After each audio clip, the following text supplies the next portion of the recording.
தமிழ்நாட்டுல இனி டோல் கட்டணமே கிடையாது. ஆமா ப்ரோ, சென்னை கேப்ஸ்ல கார் புக் பண்ணுங்க, டோல் கட்டணமே இல்லாம டிராப்புக்கு மட்டும் பே பண்ணுனா போதும். சென்னை கேப்ஸ் ஆப்பை உடனே இன்ஸ்டால் பண்ணுங்க.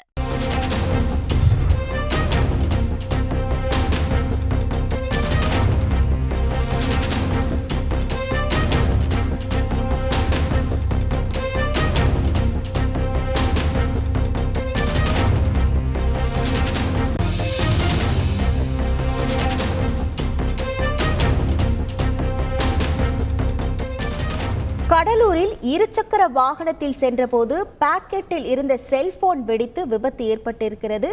இந்த விபத்தில் வாகனத்தில் சென்ற புஷ்பராஜ், அவரின் தாய், பாட்டி என 3 பேர் படுகாயமடைந்திருக்கிறார்கள். விவரங்களோடு இணைகிறார் நமது செய்தியாளர் தேவநாதன். வணக்கம் தேவநாதன், இந்த விபத்து குறித்தான முதற்கட்ட தகவல்கள் என்னென்ன? கடலூர் அருகே உள்ள கண்ணாரப்பேட்டை பகுதியை சேர்ந்தவர் புஷ்பராஜ்.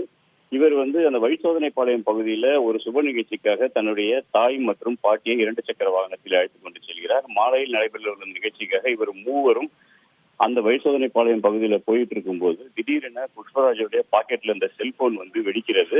இதனால் அதிர்ச்சி அடைந்த புஷ்பராஜ் அந்த செல்போனை பாக்கெட்டில் இருந்து தூக்கி வெளியே போட முயற்சிக்கும் போது அந்த 2 சக்கர வாகனம் அருகில் உள்ள சாலையில் கவிழ்ந்து விடுகிறது. இதன் காரணமாக அந்த வாகனத்தில் சென்ற புஷ்பராஜ், அவருடைய தாய், பாட்டி என 3 பேருமே காயமடைந்திருக்கிறார்கள். உடனடியாக அங்கு இருந்தவர்கள் அவர்கள் 3 பேரையும் மீட்டு தற்போது அரசு மருத்துவமனைக்கு அனுப்பி வைத்தனர். தற்போது அரசு மருத்துவமனைக்கு வந்துள்ள அவர்களுக்கு சிகிச்சை அளிக்கப்படுகிறது. இந்த செல்போன் வெடித்ததுல அந்த புஷ்பராஜுக்கு லேசான காயம் ஏற்பட்டிருந்தாலும் அவர் 2 சக்கர வாகனத்தில் இருந்து விழுந்ததால 3 பேருக்குமே அதிக அளவில் காயங்கள் ஏற்பட்டிருக்கிறது. தற்போது அவர்களுக்கு சிகிச்சை அளிக்கப்பட்டு அதே நேரத்தில் இது குறித்து காவல்துறையினர் விசாரணை மேற்கொண்டு வருகின்றனர். அவர் பாக்கெட்டில் இருந்த செல்போன் வெடித்ததற்கான காரணம் என்பது குறித்தும் தற்போது விசாரணை மேற்கொள்ளப்பட்டு வருகிறது. 2 சக்கர வாகனத்தில் சென்ற நபருடைய பாக்கெட்டில் இருந்த செல்போன் திடீரென வெடித்து சிதறிய சம்பவம் பெரும் பரபரப்பை ஏற்படுத்தியிருக்கிறது.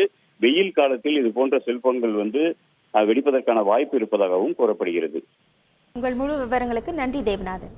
தமிழ்நாட்டுல இனி டோல் கட்டணமே கிடையாது. ஆமா ப்ரோ, சென்னை கேப்ஸ்ல கார் புக் பண்ணுங்க, டோல் கட்டணமே இல்லாம டிராப்புக்கு மட்டும் பே பண்ணுனா போதும். சென்னை கேப்ஸ் ஆப்பை உடனே இன்ஸ்டால் பண்ணுங்க.